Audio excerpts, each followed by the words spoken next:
Mga 2 years old po ako, nagsimula po ako magtrabaho. Nangangalakal po ako, nagkakalahig po ako ng mga basura.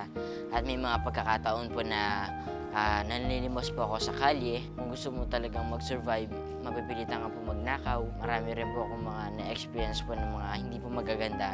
Isa na po din yung mga, yun po, yung mga pang-aabuso po na galing po doon sa parents ko po. Dahil doon sa takot ko po, napilitan po akong matulog doon sa loob ng nicho sa sementeryo po. Nung 5 years old po ako po, doon po ako nasunog po. Nasunog po yung katawan ko po. At doon po, ayun na po yung naging turning point po ng buhay ko po. Unang nakilala ko si Kez nung nakita ko siya natutulog sa tabi ng kalye. Siya ay puro sugat, marumi at nilalangaw yung mga galis niya sa ulo.